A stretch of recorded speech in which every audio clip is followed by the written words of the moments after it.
হয়ে গেছে, এবার আমি মসজিদের মেম্বার হব, 2-4 জনের টাকা খাইয়ে, ঘুষ খাইয়ে, চাটা খাইয়ে মসজিদের কমিটি যেদিন হচ্ছে সেই দিনকে বসছি।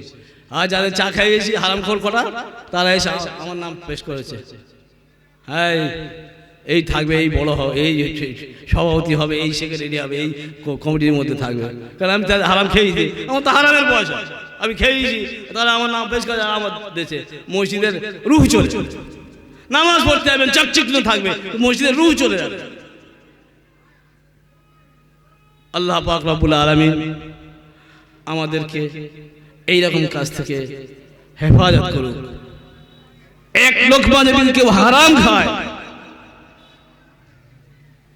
40 দিন তার দোয়া কবুল হবে না, তার ইবাদত কবুল হবে না।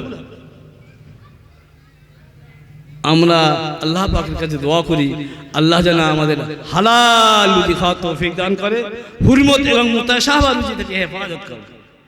খাস করে আমরা দোয়া করি নিজের জন্য। আমাদের ভাই কেউ আপনি চুরি করে এনে আপনার সংসারে করলে আপনার সংসারে কেউ দায় ভাই কার কিয়ামতের দিন আপনার জন্য নেবে না খবরে, আপনারটা আপনারই দিতে হবে। তাই আপনারটা আপনাকে যখন দিতে হবে আপনি সেইভাবেই করুন। ভালো না খেয়ে একটু কষ্ট করে খান, একটু ভালো না খেয়ে একটু মন্দ করে খান, যে দামি খানা না খেয়ে একটু অল্প যাতে হয়ে যায় তাতেই তুষ্ট হয়ে তাতেই খান, এবং সেইভাবেই বাড়িতে পরিবেশ তৈরি করুন।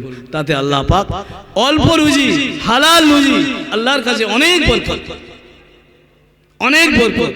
হালাল রুজি খেয়ে যে তৃপ্তি পাওয়া যায়, হালাল রুজি খেয়ে যে তৃপ্তি পাওয়া যায় সেটা হারাম রুজিতে পাওয়া যায় না, মুতাশাবাহ রুজিতে পাওয়া যায় না। তো আপনারা নিজেরাই বুঝতে পারবেন কোন রুজিটা হালাল আর কোন রুজিটা হারাম।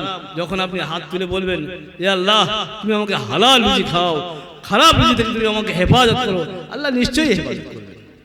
কিন্তু মনে মনে চেষ্টা বলতে হবে আর মনে মনে চেষ্টা করতে হবে ভালো রুজিটা, তবে আল্লাহ কবুল করবেন। ভাই যা কিছু বলেছি ভুল মনে করলে ক্ষমা করবেন, সেই মনে করলে আমল করবেন।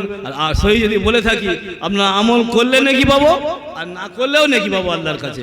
কাল কিয়ামতের দিন আল্লাহ বলবেন যে হ্যাঁ আপনারা বলবেন যে আমাদের কাছে এরকম কথা কেউ বলেনি, সুদের কথা বলেনি, ঘুষের কথা বলেনি, এই বন্ধনের কথা কেউ বলেনি, তো আমরা তো হালাল মনে করে করেছি।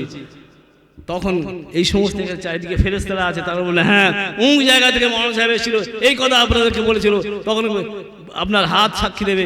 তাই কোরআনের কারিমের মধ্যে আল্লাহ বলছেন ওয়ানাখতিমু আফওয়াহিম ওয়া তুকাল্লিমুনা আইদিহিম ওয়া তাশহাদু আরজুলুহুম বিমা কানু ইয়াকসিবুন। সেই দিন তোমাকে বুকে মোহর মেরে দেওয়া হবে, আর হাতে দিয়ে কথা বলা হবে, আর পা দিয়ে তোমাকে সাক্ষী নেওয়া হবে। আমি বলে গেছি কি, এই মুফতি সাহেব বলে গেছে কি, এই মাওলানা সাহেব বলে গেছে কি, কে আপনাকে বলেছে, আপনি কি ভালো কাজ করেছেন, কি খারাপ কাজ করেছেন, প্রতিটা কথা আপনাকে কাল কিয়ামতের দিন আল্লাহ পাক রব্বুল আলামিন আপনার দ্বারা আপনার সাক্ষী নিয়ে আপনাকে ন্যস্ত করাবেন। তাই বলি ভাই আমরা প্রত্যেকেই সহি হয়ে যাই, আল্লাহ পাকের যে জান্নাত লা মাহদুদ জিন্দেগি যেখানে চলবো সেই জিন্দেগিটা আল্লাহ আমাদের সহি করে দেয়। আমিন ওয়া আখির দাওয়ানা আলহামদুলিল্লাহি রাব্বিল আলামিন।